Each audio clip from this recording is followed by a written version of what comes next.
Nossos olhos ganharão nova luz com a tua presença, Jesus. Pessoal, tudo bem com vocês? Sejam bem-vindos a mais um programa na Trilha das Escrituras.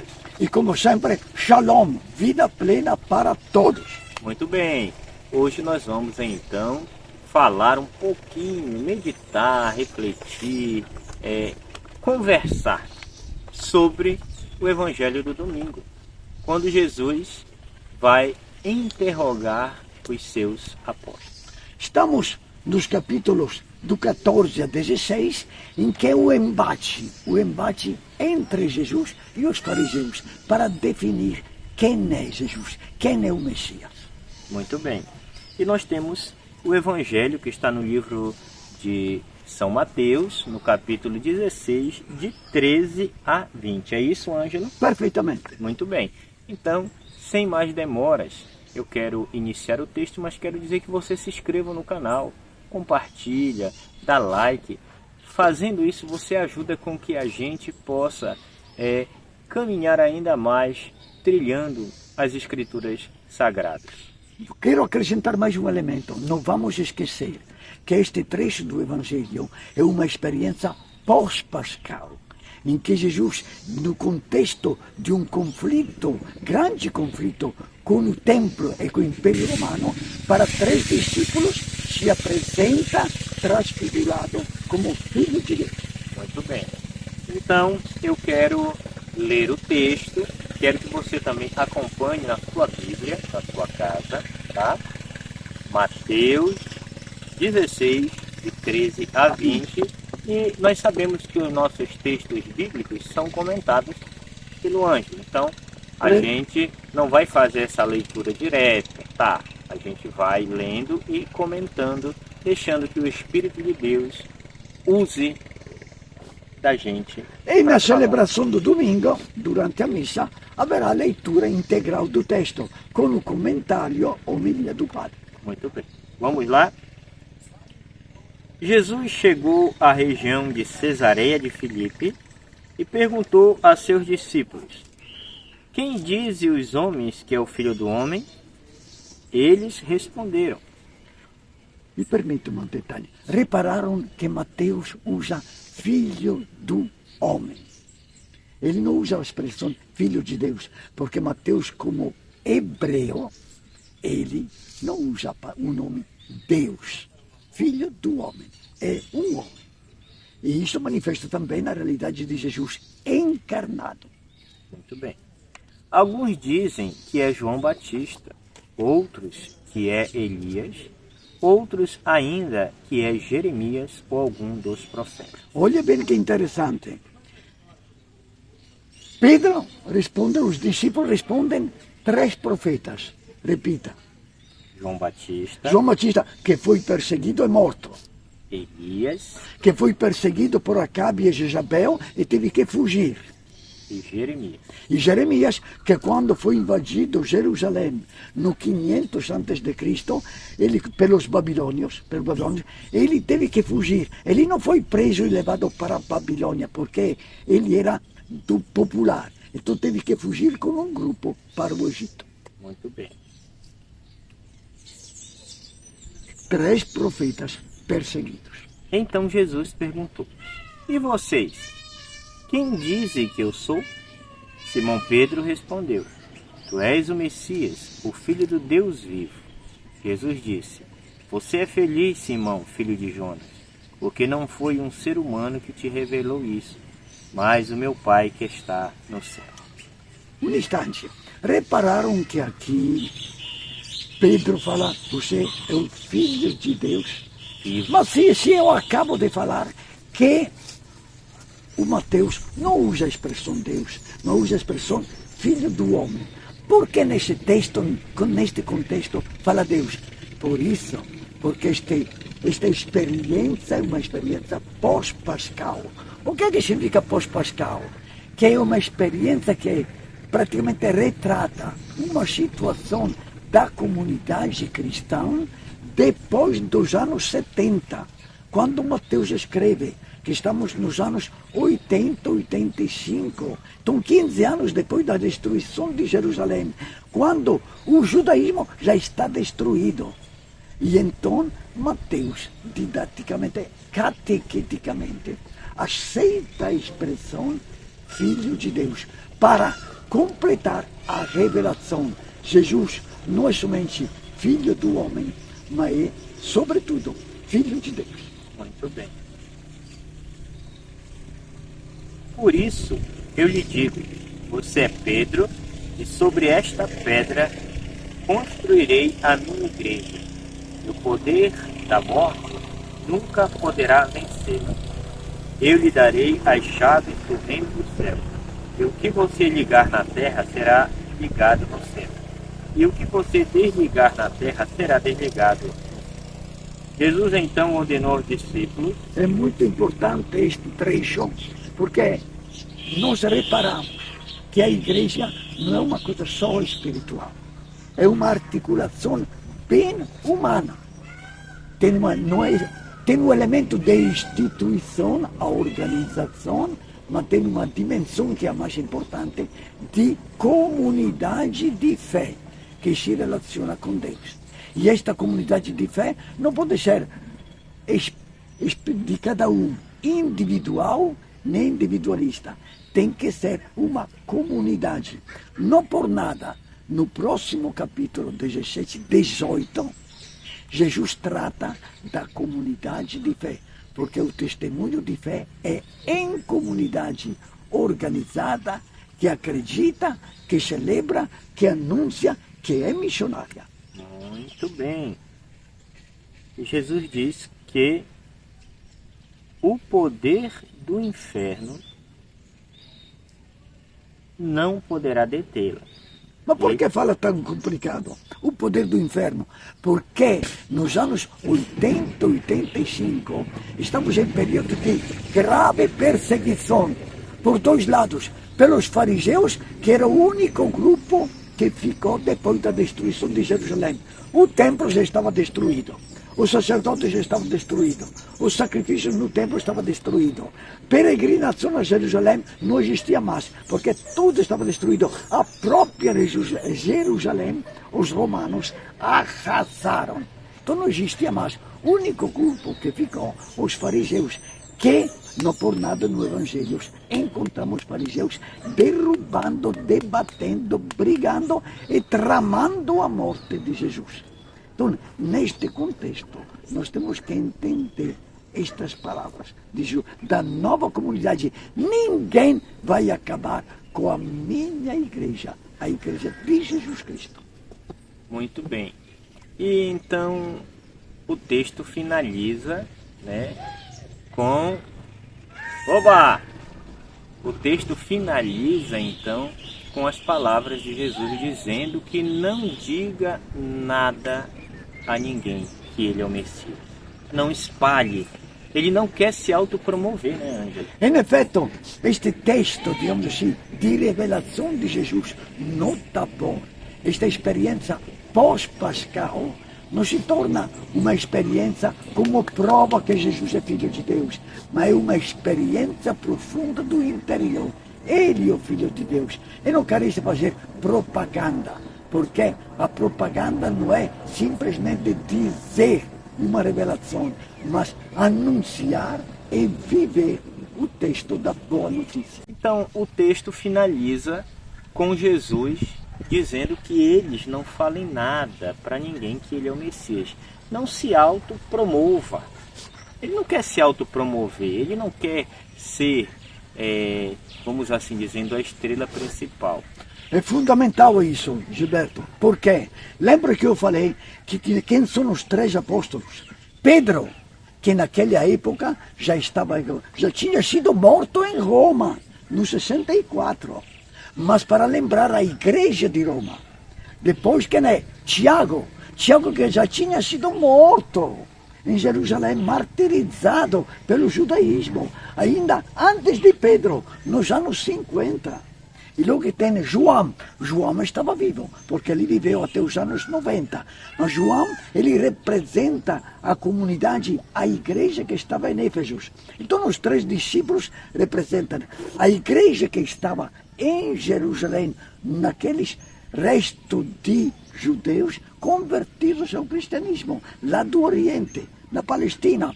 Roma, Pedro representa aquele povo romano que tinha chegado no meio do império para ser mais forte do próprio império poderoso romano. E ele chega até lá. E Éfeso era a grande cidade da Nova Grécia, do lado da Turquia, em que no meio do helenismo, do pensamento grego, do pensamento helênico, estava surgindo e se desenvolvendo a comunidade. Então os 3 apóstolos representam as 3 igrejas, os três grupos de igreja que existiam já nos anos 80 e 90. Muito bem, vale lembrar também que quando Pedro vai a Roma, já existe cristãos em Roma. Sim, claro. Já existe cristãos organizados em Roma, né? E, Ângela, eu tenho algumas dúvidas também agora que eu vou lhe fazer. As perguntas, viu? Veja só. Me parece nesse texto que Pedro, além de um testemunho, ele tenta puxar o saco de Jesus? Diria que não, porque se nós vemos uma leitura, digamos assim, narrativa, poderia dar esta impressão. Na verdade, o texto, visto no seu contexto, é bem diferente. Porque o próprio Pedro, primeiro, o texto é pós-pascal. Então, quer representar a firmeza de fé dos 3 apóstolos, que eram os representantes das igrejas que estavam. Segundo, mas os 3 apóstolos não deixam de ser humanos. Então, o próprio Pedro, imediatamente depois desta resposta, com 3 versículos mais para frente, quando Jesus começa a falar que agora vão me prender, vão me julgar, vão me matar, mas o 3º dia eu vou ressuscitar, Pedro quer que ele reagir como? Não, Jesus, isso não pode acontecer. Não pode acontecer. E Jesus que dá um puxão de orelha a Pedro. Então, o que é que acontece?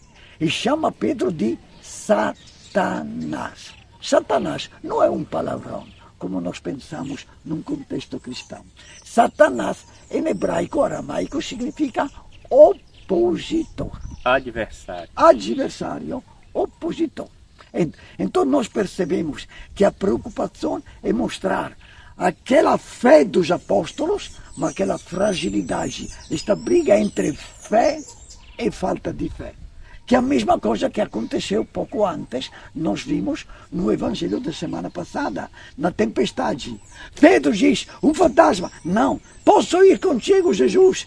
E Jesus vai, venha, e ele vai. Mas como faz os primeiros passos, falta de fé, e afunda. Senhor, ele grita. E o que faz Jesus? Pega pela mão, e os 2 entram no barco. E como entram no barquinho, já a tempestade calmou e eles já estão na beira de Cafarnaum. Então temos que ler este Evangelho não como uma narração milagrosa, mas como uma revelação teológica. Muito bem. Agora eu queria tentar falar alguma coisa aí, e eu quero que você vá analisando e me diga se é coerente Pois ou não. não. Muito bem. Bom, estamos lutando. Nessa nossa conversa, né? Tem um ditado que diz, Ângela, que a voz do povo é a voz de Deus. Mas nesse texto parece que nem sempre, vamos dizer assim, né? Que não é sempre que a voz do povo é a voz de Deus. Nós sabemos que os discípulos, eles deram testemunhos com figuras notáveis, boas referências, mas nenhuma estava correta, nenhuma chegava à altura de Jesus. Não é verdade? Mas é este o ponto focal. E fica ainda mais claro. Os discípulos, eles lembram de quem? De Moisés. Lembram de quem? De Jeremias. Lembram de João Batista. Então, neste sentido, encontram nestes profetas uma presença de Deus. Mas não podem, ainda não receberam o Espírito Santo para acreditar que aquele homem, aquele mestre, aquele filho do homem, era muito mais do que um filho do homem. Depois, o próprio Jesus os acusa de cabeça dura.